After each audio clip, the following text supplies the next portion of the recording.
بچوں کی صحیح تعلیم و تربیت والدین کی اولین ذمہ داری ہے۔ ہمارے اپنے گھریلو مسائل ہو یا کمزور معاشی حالت زندگی کا حصہ ہے۔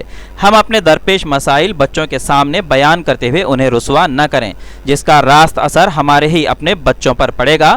ان خیالات کا اظہار گریڈ 2 اردو آفیسر کلیکٹریٹ عادل آباد شیخ عظیم الدین فلاحی نے صنوبر اردو اسکول کے سالانہ جلسے عام سے خطاب کرتے ہوئے کیا۔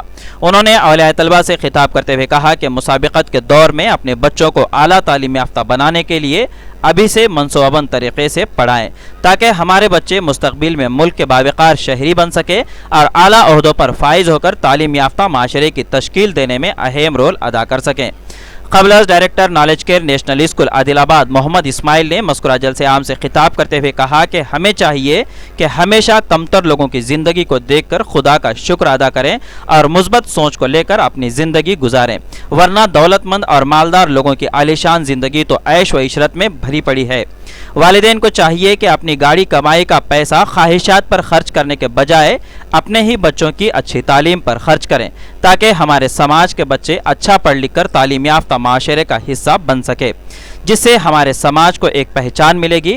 بچے اعلیٰ تعلیم یافتہ ہو کر اعلیٰ عہدوں پر فائز ہوگے اور خود ہماری اپنی کفالت کا ذریعہ بنیں گے۔ اس موقع پر کرسپونڈنٹ صنوبر اردو اسکول عبدالعلیم نے خطاب کرتے ہوئے طلباء کی جانب سے پیش کیے گئے بہترین تعلیمی مظاہرے پر اسکول کے اساتذہ اور والدین کو مبارکباد دی اور اسی جذبے کو ہمیشہ برقرار رکھنے کی صلاح دی۔ انہوں نے کہا کہ مدرسہ حاضہ میں عصری علوم کے ساتھ دینی تعلیم کا بھی بہترین نظم کرنے کی کوشش کی جائے گی، جس میں عربی تعلیم و دینیات کا بھی نظم ہوگا۔ جلسے کے اختتام پر بہترین تعلیمی مظاہرہ پیش کرنے والے طلباء میں اسکول کے سطح پر انعام اول زوہا خانم فیروز خان، انعام دوم شیخ عبید اور زوہا خانم ایوب خان کو انعام سوم سے نوازا گیا ہے۔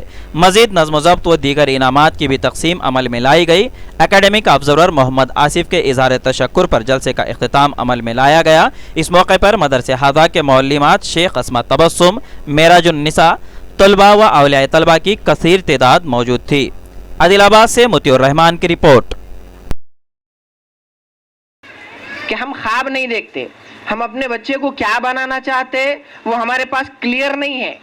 اب کچھ بچوں نے آپ کے سامنے کہا، کسی نے کہا کہ میں وکیل بننا چاہتا ہوں، کسی نے کہا ڈاکٹر بننا چاہتا ہوں۔ یہ بچہ تو خواب دیکھ رہا ہے، لیکن اس کے خواب کو رنگ بھرنے کا کام کون کرے گا؟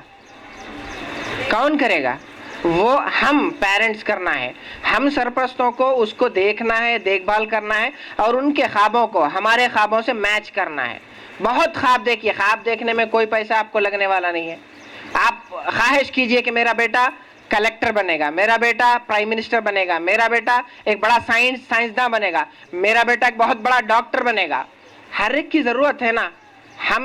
ہم جس سماج میں زندگی گزارتے ہیں وہاں ایسے کئی مواقع آتے ہیں، کئی ایسے مواقع آتے ہیں جہاں آپ کے دل میں خواہش اٹھتی ہوگی کہ کسی کو دیکھ کر کے، کسی بڑے ماہر تعلیم کو، کسی ماہر ڈاکٹر کو، کسی ماہر انجینئر کو دیکھ کر کے آپ کے دل میں خواہش ہوتی ہوگی کہ میرا بچہ، میری بچی بھی اس حد تک پہنچے۔